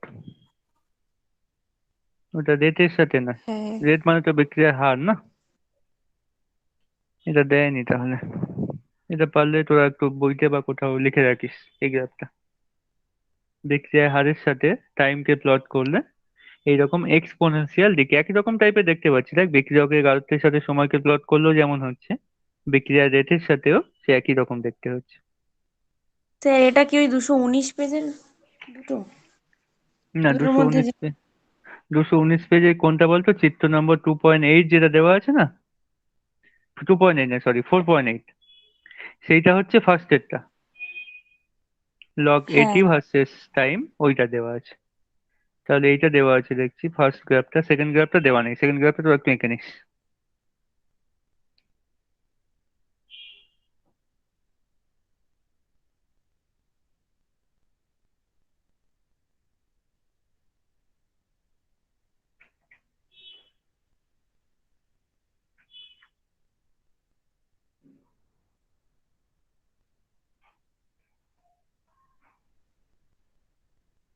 স্ক্রিনশট নিয়ে রাখ, পরে এঁকে নিস। আমি নেক্সট স্লাইডে যাচ্ছি। Example of first order reaction, দু একটা এক্সাম্পল লিখে নিতে পারিস। যেমন N2O5 কে তো ডিসোসিয়েট করলে বা ভেঙে ফেললে নাইট্রোজেন পেন্টাঅক্সাইড আমরা কি পাই, NO2 পাই প্লাস অক্সিজেন পাই। একইভাবে হাইড্রোজেন পারঅক্সাইড কে ভাঙলে, H2O2 কে ভাঙলে H2O পাবো আর অক্সিজেন পাবো। SO2 Cl2 কে ভাঙলে SO2 পাবো, Cl2 পাবো। যে কোনো একখানা এক্সাম্পল এখান থেকে লিখে লিখে রাখিস ফার্স্ট অর্ডার রিঅ্যাকশনের ক্ষেত্রে। তাহলে আমরা জিরো অর্ডার রিঅ্যাকশন আর ফার্স্ট অর্ডার রিঅ্যাকশনটা টোটাল কমপ্লিট করলাম। নেক্সট এখান থেকে কি ম্যাথামেটিক্যাল প্রবলেম আসতে পারে, একটা অঙ্ক করে দেখি। পেজ নম্বর 223 আয়।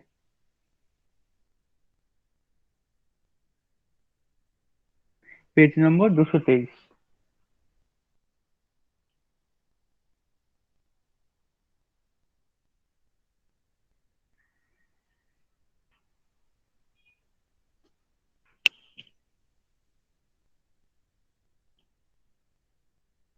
পেয়েছিস?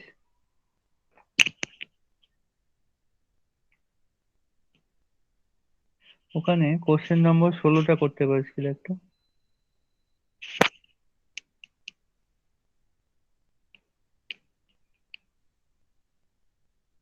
একটি প্রথম কম বিক্রিয়া শুরু হওয়ার 10 মিনিট ও 20 মিনিট পর বিক্রিয়ার হারগুলো দেওয়া আছে, বিক্রিয়ার অর্ধায়ু নির্ণয় করতে হবে।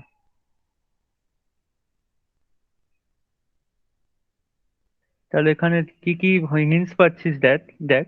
একটা প্রথম কম বিক্রিয়া দিয়েছে এবং অর্ধায়ু নির্ণয় করতে দিয়েছে। বলতো প্রথম কম বিক্রিয়া অর্ধায়ু নির্ণয় করার ফর্মুলা কি ছিল?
পারবি এটা করতে? করছিস কি?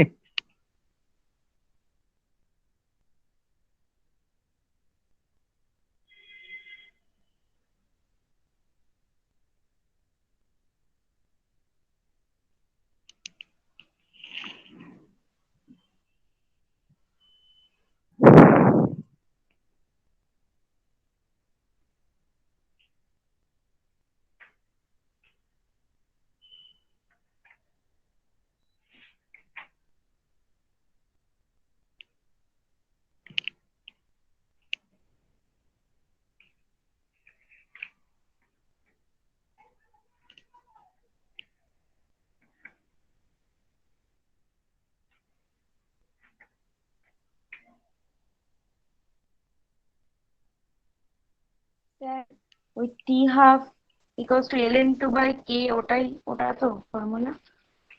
হ্যাঁ হ্যাঁ হ্যাঁ হ্যাঁ, ওটাই ইউজ করবো। T half equal to ln two মানে আমার ভ্যালু পেয়েছিলাম মনে পড়ছে কি দেখ 0.693 হ্যাঁ হ্যাঁ, zero by point k. Six nine তাহলে এখানে যদি কোনোভাবে আমরা কে কে ক্যালকুলেশন করে নিতে পারি তাহলে কিন্তু টি হাব বার করার কোনো ব্যাপার নয়, তাই না?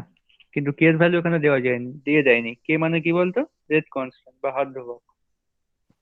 তাহলে আমাদের ফার্স্ট কাজ হচ্ছে কোনোভাবে কে কে ক্যালকুলেশন করার চেষ্টা করতে হবে। কে কে কি করে ক্যালকুলেট করবো?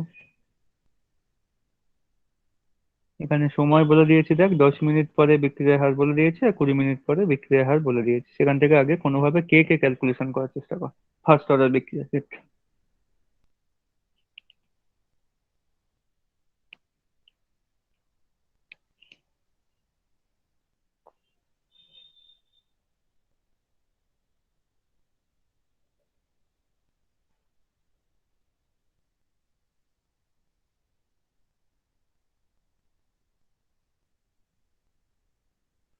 স্যার আপনি একটা করে দিন।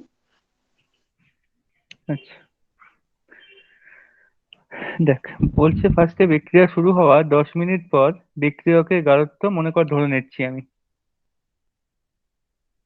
বিক্রিয়কের গাঢ়ত্ব মনে কর A1 হয়ে গেছে।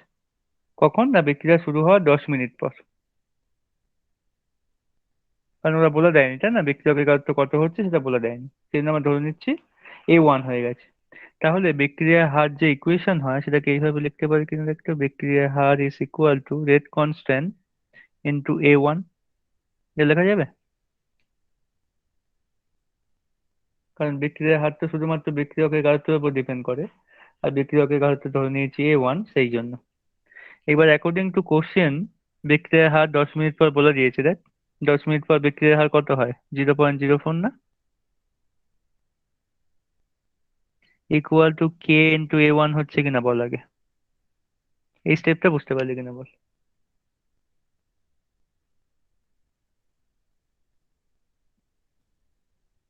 সুমিত বুঝতে পারলি এই স্টেপটা?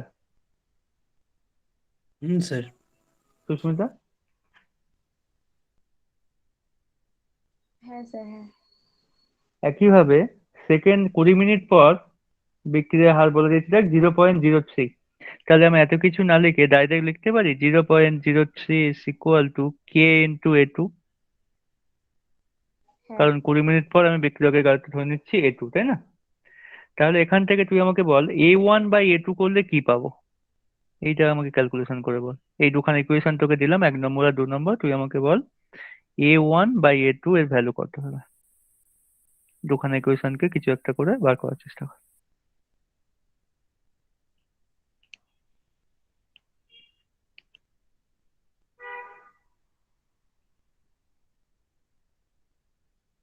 তো দুটো ভাগ করে দিতে হবে। ভাগ করে দিলে কি অ্যান্সার পাবে, 4/3 হবে না? 4/3। দেখ এইটা হুম। পাচ্ছিস তো? তাহলে ফার্স্টে আমরা কি করলাম, 10 মিনিট পর কনসেন্ট্রেশনটা কত ধরে নিয়েছিলাম A1, আর 20 মিনিট পর কনসেন্ট্রেশন ধরে নিয়েছি বিক্রিয়কের কনসেন্ট্রেশন বা গাঢ়ত্ব A2। তাদের ডিভাইড করলে যে ভ্যালু পাই সেটা আমরা বার করে এক সাইড করে রেখে দিলাম ক্যালকুলেশন করে, এবং এই ইকুয়েশনটাকে নাম দিয়ে দিবি 3 নম্বর ইকুয়েশন। সো এই যে ফার্স্ট ইকুয়েশনটা পেয়েছি এটাকে 1 নম্বর ইকুয়েশন নাম দিতে পারিস, এইটাকে 2 নম্বর equation, R A1 by A2 এটাকে ক নম্বর ইকুয়েশন নাম দিবি তাহলে, 3 নম্বর ইকুয়েশন। এইবার আমি একটা ইকুয়েশন লিখছি দেখ, সমীকরণ, চিনতে পারছিস কি? এই পর্যন্ত হয়ে গেছে, আমি নেক্সট ডিলিট করি পেজটা। হ্যাঁ হ্যাঁ। এই ইকুয়েশনটাকে চিনতে পারছিস না, চেনা লাগছে কি দেখতো, T equal to 2.303 by K log A naught by 80, চিনতে পারছিস? হ্যাঁ এটা হচ্ছে ফার্স্ট অর্ডার রিঅ্যাকশনের ক্ষেত্রে সেই রেট কনস্ট্যান্ট বার করেছিলাম না, এরকম একটা ইকুয়েশন। এইবারে এখানে আমরা টি এর জায়গায় কি বসাতে পারি, ফার্স্টে 10 বসাতে পারি, 10 মিনিট। 2.303 যেমন থাকলো লিখে দিলাম, কে যেমন ছিল লিখে দিলাম, লগ লিখলাম, ওপরে তো এ নট যেমন থাকলো এ নট লিখলাম, নিচে কি A1 লিখতে পারি কিনা বলতো? 10 মিনিট পর আমরা ধরে নিয়েছিলাম বিক্রিয়কের গাঢ়ত্ব A1 হয়ে গেছিল। প্রারম্ভিক তো এ নট ছিল, প্রারম্ভিককে চেঞ্জ করতে পারবো না, কিন্তু টি সময় পরে কি হয়ে গেছে সেটাকে A1 ধরেছিলাম, মনে পড়ছে? একটু আগে ধরলাম। একইভাবে নেক্সট ইকুয়েশনটা কি লিখবো কেউ আমাকে বল। 20 মিনিট পর ইকুয়েশনটা কেমন হয়ে যাবে দেখতে তাহলে। একে 4 নম্বর নাম দিচ্ছি। 20 মিনিট পর কেমন হবে? ওই 10-এর জায়গায় 20 হবে আর A1টা A2 হবে। Yes, correct. তাহলে এটা যেমন আছে থাকবে, লগ যেমন আছে থাকলো, এ নট যেমন আছে থাকলো, আর A1 এর জায়গায় জাস্ট A2 হয়ে যাবে না। এটাকে আমি 5 নম্বর ইকুয়েশন বলছি। এইবারে 4 নম্বর আর 5 নম্বর ইকুয়েশন তুই এক কাজ কর, 5 নম্বর থেকে 4 নম্বরকে বিয়োগ করে দেখ তো কি পাস। 5 নম্বর ইকুয়েশন থেকে 4 নম্বর ইকুয়েশনকে বিয়োগ কর। তাহলে 20 থেকে 10কে তো বিয়োগ বিয়োগ করবি। করলে তাহলে 10 হবে। 10 হ্যাঁ ইকুয়ালস 10 টু হবে, ওই আর ডান দিকে টু কি হবে? Point three zero three 10 equals to two by k. Point three zero three by k. আর লগ হুম। লগ এ A1 বাই নট A2। না, হ্যাঁ A1/A2 ফাইনালি হবে, কিন্তু তার আগে A0/A2 লিখতে পারি, মাইনাস A0/A1 লিখতে পারি, তারপর সেটাকে বিয়োগ বিয়োগ করে A1/A2টাই ফাইনালি পাবো না আমরা। হ্যাঁ। অরণ্য বুঝতে পারলি? সুমিত, অরণ্য, দীপাঞ্জনা। স্যার। 5 নম্বর থেকে 4 নম্বরকে বিয়োগ করলে আমরা অ্যাকচুয়ালি পাবো 10 = 2.303/k log A0/A2 minus A0/A1, সেটাকে দেখবি কাটাকুটি করে A1/A2 পাবো। সো ফাইনাল যে ইকুয়েশনটা পাবো এইরকম দেখতে হবে, 10 = 2.303/k লগ A1। এইবার কি করবো বলতো, A1/A2 ভ্যালুটা এখানে বসিয়ে দেবো। একটু আগে পেয়ে গেছিলাম না আমরা? কত পেয়েছিলাম A1/A2 ভ্যালু? 3/4 না 4/3 পেয়েছিলাম? 4/3। 4/3 বসিয়ে দে, তাহলে কি এখান থেকে কে কে ক্যালকুলেশন করে নিতে পারবে না? দেখ সব ভ্যালু পাওয়া গেছে। তো ইজিলি আমরা কে কে ক্যালকুলেশন করে নিতে পারবো। কে এর ভ্যালু মোটামুটি 0.029 এইরকম কিছু একটা ভ্যালু আসবে। তাহলে টি হাফ বার করার কোনো ব্যাপার নয়। এবারে 0.693 বাই কে এর ভ্যালু বসিয়ে দিবি 0.29 ইকুয়াল টু 24 মিনিট মতো এরকম একটা অ্যান্সার আসবে। তোরা বই থেকে একবার দেখে নে, সমাধানটা দেওয়া আছে, ওখান থেকে একবার দেখে নে। এইভাবে ক্যালকুলেশন করতে হবে।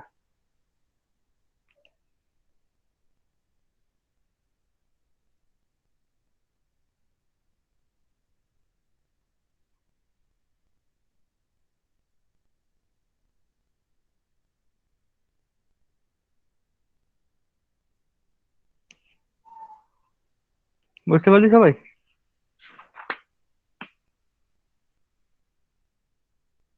তাহলে এইরকম টাইপের ম্যাথামেটিক্যাল প্রবলেমও দিতে পারে, একবার দেখে নিস। আর এইটা ভিভিআই দিয়ে রাখিস যেটা করালাম, বাকি আরো দু একটা দেখে নিতে পারিস, অনেকগুলো এক্সাম্পল দেওয়া আছে ওখানে, দেখে নিতে পারিস।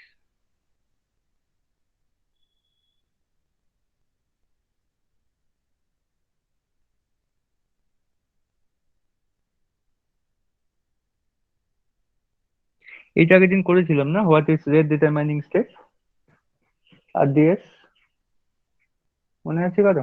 RDS কি ছিল?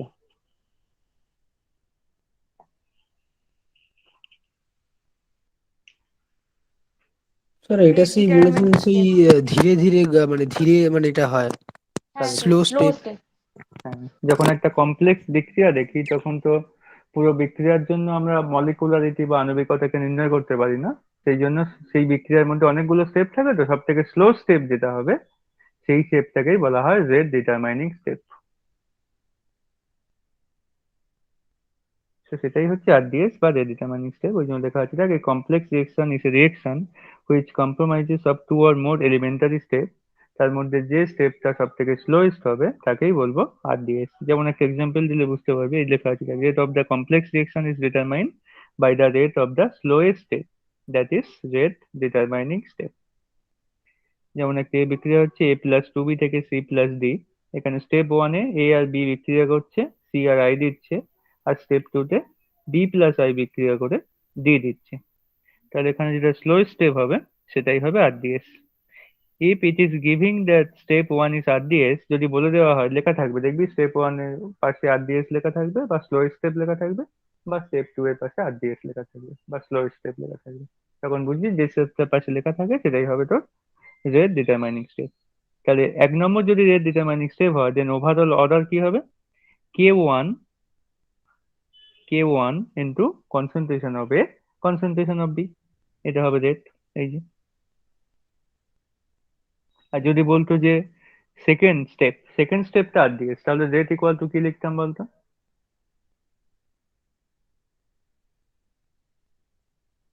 এই সেকেন্ড স্টেপটা স্লো স্টেপ বলতো, তাহলে রেট ইকুয়াল টু কি লিখতাম?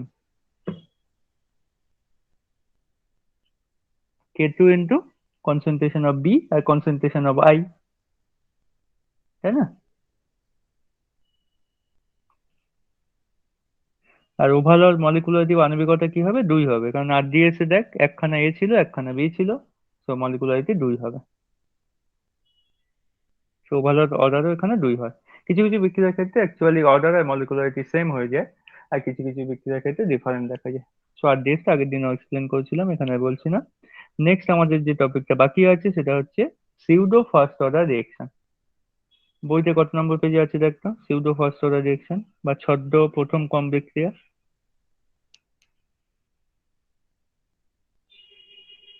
স্যার 224 25 পেজে আছে। তো সিউডো ফার্স্ট অর্ডার বিক্রিয়ার ক্ষেত্রে কি হয় দেখ, সিউডো মানে বুঝতে পারছিস? সিউডো মানে লুকানো কিছু একটা, ছদ্মবেশ। আর ফার্স্ট অর্ডার মানে ওই সেই ফার্স্ট অর্ডার যেমন হয়, জিরো অর্ডার হলে অর্ডার জিরো হচ্ছিল, ফার্স্ট অর্ডার মানে অর্ডার ওয়ান হচ্ছিল বা ফ্রম ওয়ান হচ্ছিল। সেখানে একটু লুকোচুরি একটা ব্যাপার থাকবে সিউডো ফার্স্ট অর্ডারের ক্ষেত্রে। দেখ, when a reactant is made much more concentrated than the other, it is made of have no effect on the rate of the reaction and appears to be zero. তাহলে একটা reaction দিলে বুঝতে পারবি। হ্যাঁ, এই রিয়েকশনটাকে দেখ, এই রিয়েকশনটাকে এস্টার হাইড্রোলিসিস বলতে পারি আমরা। এইটা কি এস্টার? কেউ কি জানিস এস্টারের ফর্মুলা কেমন হয়? দেখ তো এটা এস্টার কিনা। CH3COO C2H5। এস্টারের ফর্মুলা জানিস কেমন হয়? অ্যালকোহলের ফর্মুলা কেমন হয়?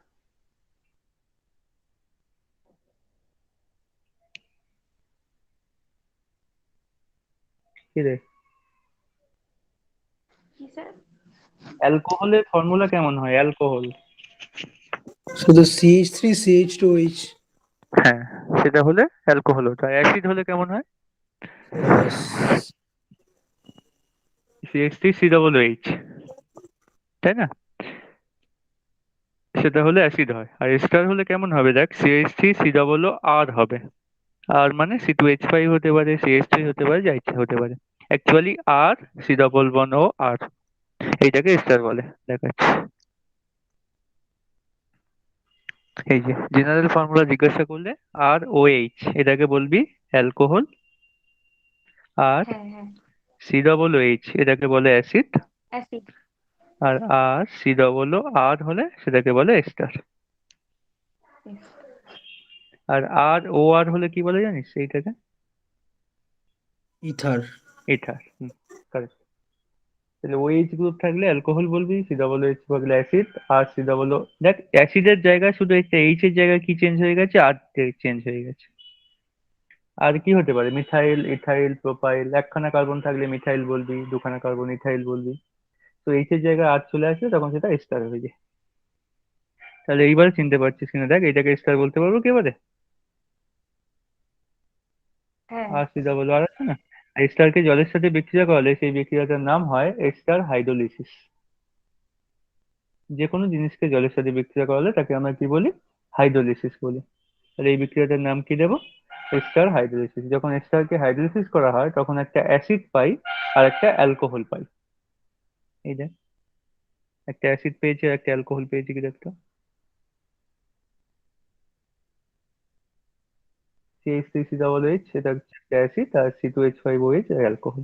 তাহলে যখনই কোনো বিক্রিয়া এস্টারকে হাইড্রোলিসিস করানো হয় তখনই আমরা কি পাবো? অ্যাসিড আর অ্যালকোহল পাবো সবসময়। এটা তো মানে এখানে কোনো এক্সেপশন নেই। এইবার আমাকে বল, এই বিক্রিয়াটা দেখে কি মনে হচ্ছে? ফার্স্ট অর্ডার না জিরো অর্ডার বিক্রিয়া টাইপের মনে হচ্ছে?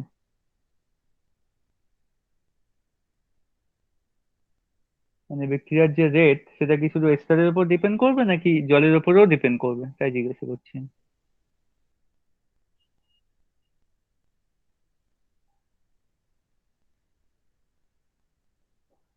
শুধু এস্টারের উপর ডিপেন্ড করবে। জলের জলও তো আছে ইলেকট্রন, তাই না সুস্মিতা? দুজনেই তো আছে, দুজনের উপর ডিপেন্ড করবো না না কিন্তু। কি বলছিস? না বলছি। কেন ডিপেন্ড করবো না কেন?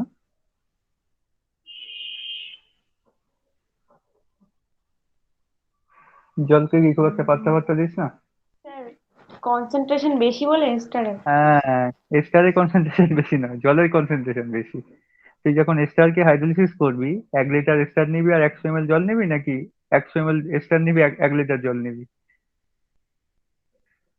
যার দাম কম তাকে না তো জল বেশি, জল বেশি। জল বেশি নিবি, তাহলে জলের কনসেন্ট্রেশন বেশি না?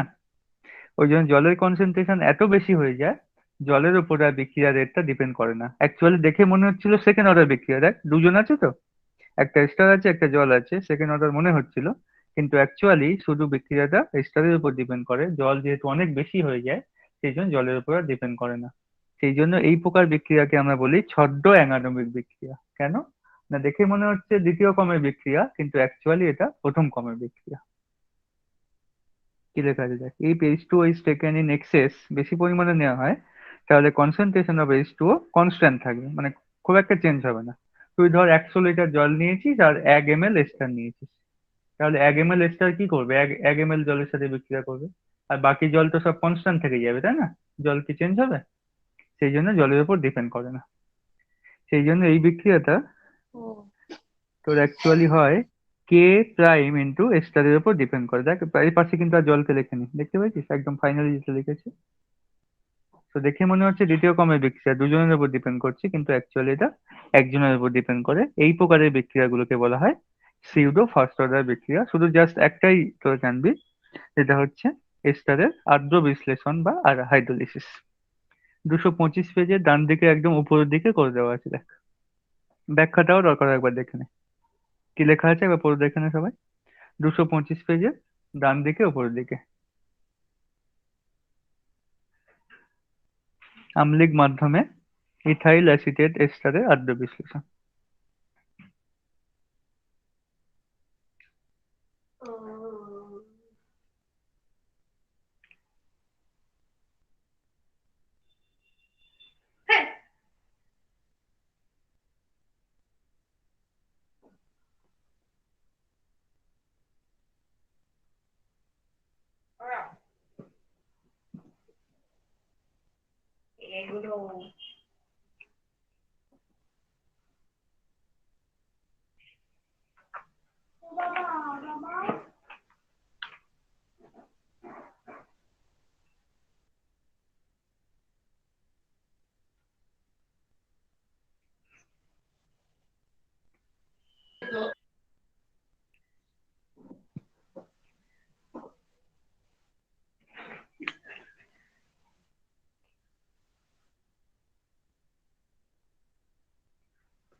কি এক্সপ্লেন করা আছে ওখানে একবার দেখে নে কোন দিকে।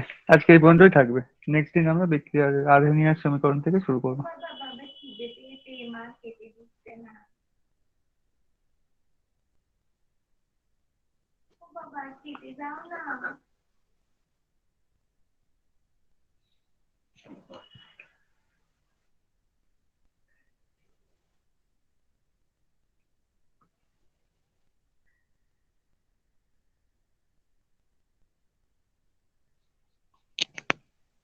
স্যার তাহলে লেফট হয়ে যাবো? ওটা কি বুঝতে পেরেছিস যেটা পড়তে বললাম? পড়ে দেখেছিস? হ্যাঁ ঠিক আছে, হ্যাঁ যদি হয়ে ওইটাই। যায়, হ্যাঁ বুঝতে পারলে তাহলে লেফট হয়ে যায়। আর যারা কেউ যদি বুঝতে না পেরে থাকিস তাহলে আমাকে জিজ্ঞাসা কর, বুঝিয়ে দিচ্ছি। এই পর্যন্ত আজকে থাকলো 225 পেজ। নেক্সট দিন আমরা আর্হেনিয়ার সমীকরণ থেকে শুরু করবো, আর একদিন হলে ক্লাস মানে শেষ হয়ে যাবে। বেশি বাকি নেই, 2-3 পেজ বাকি আছে। যদি সবাই বুঝতে পেরে থাকিস তাহলে লেফট হয়ে যায়।